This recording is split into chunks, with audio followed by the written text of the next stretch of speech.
The early 20th century was marked by a very quick succession of new styles that explored different facets of art. Cezanne had helped free the canvas from old rules and left it open to new various interpretations. Styles were not necessarily related to one another at this point, but happened sort of simultaneously. So we're going to look at a few of the different styles that were happening around this time. One of the earliest of these was Fauvism, which translates to wild beast. And the Fauvis style, even though it didn't last very long, is marked as a style that paints with color, meaning that the artists really fill the palette with bright colors, not necessarily the true color that something might actually be, but colors that felt correct. One of the biggest artists of the Fauvis style is Henri Matisse, who makes basically a career out of painting with color. But early on in this Fauvis period, he's joined with other artists such as Georges Rouault. And their canvases are usually bright colors. Matisse's in particular goes away from the use of the color black. So you'll see in this picture here, The Joy of Life, no outlining, no black paint, all just really bright colors, but not necessarily, as I said, true color. The sky is pink, not blue. The grass is yellow, not green, blue in some places. Bodies are kind of a garish pink or green or yellow, not necessarily colors that we see typically in the human figure. And we start to see some themes in his style that evolve here and he comes back to over and over again. For example, this group of dancing people with their arms together in a circle, something that he comes to quite often. And so this wild beast is an exploration of color that helps lead to a lot of other styles that we'll talk about later in the 20th century. Around the same time, another really big innovation in painting is the style of Cubism. So Cubism is invented by two artists, Pablo Picasso and Georges Braque. And together they start to kind of play with what the canvas has to look like. So they're taking their cue from Cezanne, who has already taught us that the canvas is flat, that it is not a three-dimensional space, and they start really using that. So they essentially break apart the painted image into these tiny little geometric forms. They take away color, they take away pictorial representation, and they're left with tiny little geometric forms, and then they piece them together. And you almost see an image from multiple perspectives at the same time. They also play around with collage a lot, so there is a very strong correlation between sort of cutting and pasting things back together and what they're doing with analytic cubism. And when you look at a picture like this one, La Jolie, it's hard to see any particular image taking form, but you can see things from multiple perspectives. You're seeing things from the top, from the sides, from beneath, front on. So you're almost getting a 360-degree view, and yet at the same time, not getting a true pictorial image at all. Picasso and Braque both also liked to incorporate text. They would cut things out of newspapers in their collages, and then they would similarly include text like collage into their paintings. They play around with analytic cubism for just a very short period of time. Once they feel like they kind of have it under their belts, Picasso in particular branches out into a style known as synthetic cubism. So synthetic cubism, the biggest change is that it adds color back into the canvas. You start to see bright colors in a lot of different styles, but you also see larger geometric forms. So a way I like to think of cubism is that analytic cubism breaks the picture plane. It breaks that expectation of three-dimensional reality.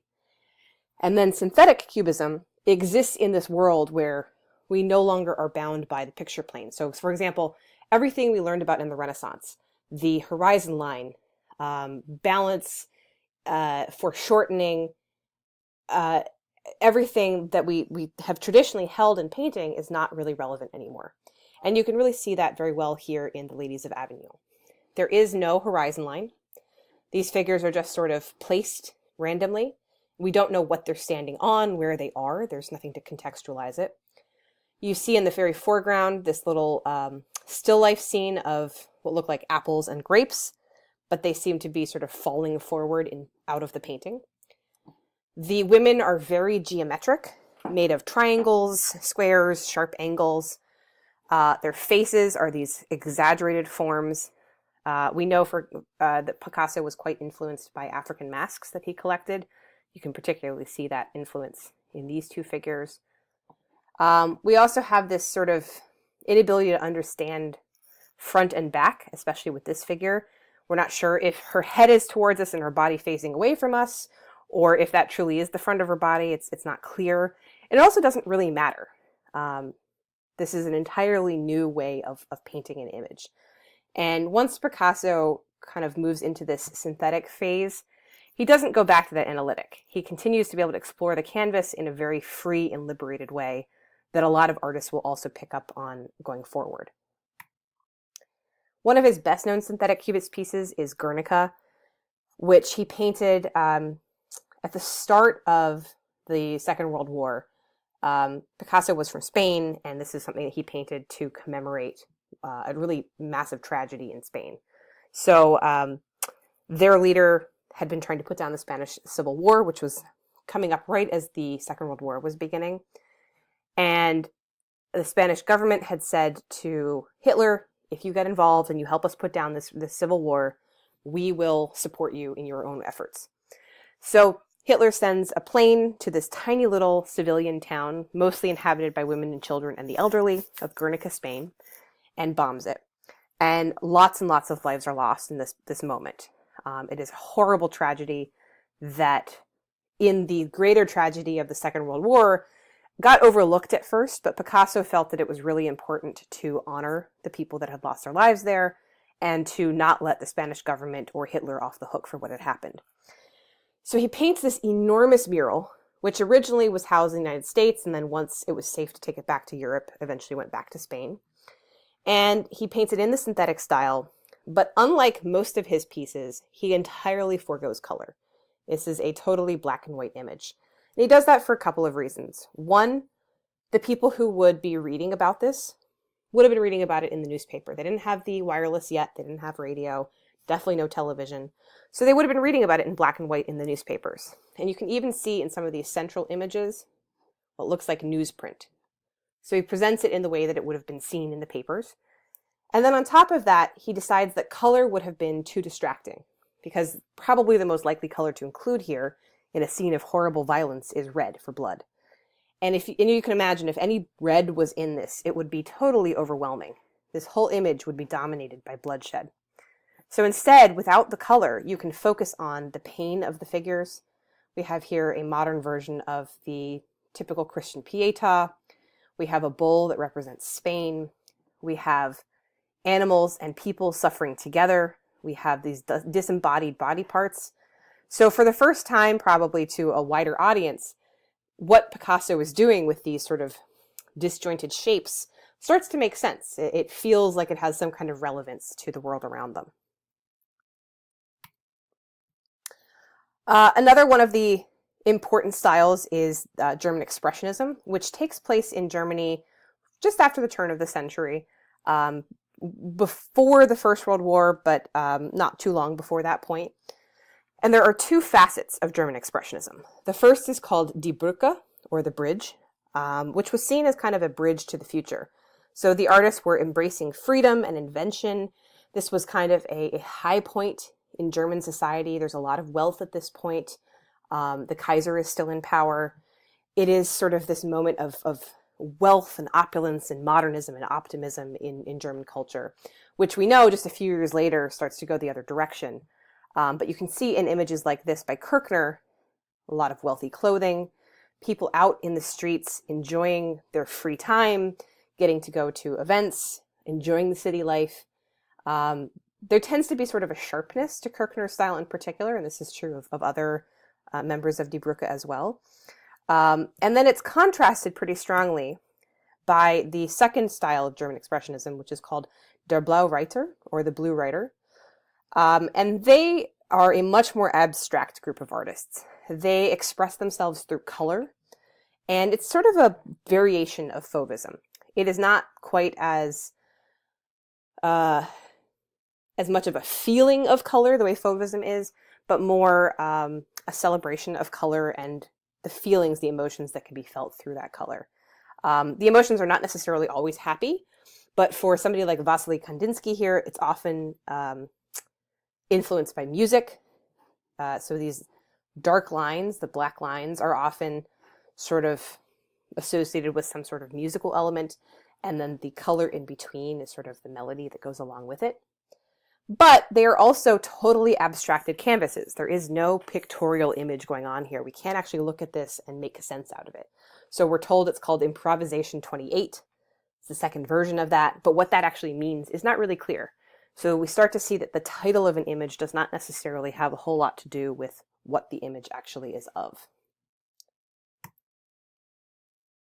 From there, we move into the Dada period. And so Dada is a style, one of two big styles that emerge in between the First and Second World Wars. Dada, which literally translates to rocking horse in German, was a style that really rejected the world and the idea that the world had any meaning or an order to it. This was a generation that essentially had been ripped apart by the First World War, and they could not make sense out of a world where there was so much violence and death. So instead of trying to make sense out of it, they embrace that chaos and they bring it into their art. So something like this fountain by Marcel Duchamp uses something that we refer to as ready-made objects or found objects. In the fountain, we're actually looking at a ceramic urinal that Marcel Duchamp picked up in a store, and he flips it over and he writes an acronym for his name, RMUT, signs it 1917, and calls it a fountain. And he's playing with the expectation of what a fountain actually is and what an object is actually to be used for. And this is something he does repeatedly in his art. He challenges our own perceptions of reality. Another example here is LHOOQ, which is a found version of the Mona Lisa that he purchased in any gift shop. You can buy these everywhere. And he uses essentially the Mona Lisa's notoriety for his own purposes. So he draws a little goatee on her, which plays up this common question over whether or not the Mona Lisa was actually Da Vinci disguised as a woman. And then also adds these letters, LHOOQ, at the bottom. And if you say it correctly, the right way in French, it reads out LANOQ, which means she has a hot butt, or she has a hot ass. So he's mocking the Mona Lisa. He's playing with understandings that people have of it, but he's also accenting how well known it is. This work of art doesn't work if you don't already know what the Mona Lisa is. Then we have somebody like Hannah Höch, who is a German artist who uses collage. This piece, cut with the kitchen knife through the underbelly of the Weimar Republic, attacks essentially the government that was trying to establish itself following the First World War before the Nazis really rise to power. It's called the Weimar Republic government. And they were trying very hard to make it seem like there was order and sense in the world. And Dadaists like Hannah Höch really said, that's just not the case. Nothing makes sense. So there are sort of 3 or 4 quadrants. There's this one up in the corner here that's Die Anti-Dada, which means anything that's talking about order and normalcy. And then the Dada 3 corners, where you see things that don't make sense. So here we have a strong man with someone else's head, a ballerina with 2 heads, a famous German figure skater with someone else's head on her. So a lot of things where she's kind of mocking the reality and the sorts of images that the state in Germany was trying to put forward. She also has a lot of images of technology, trying to sort of speak to the machinery, the technological age that Germany has entered to at this point.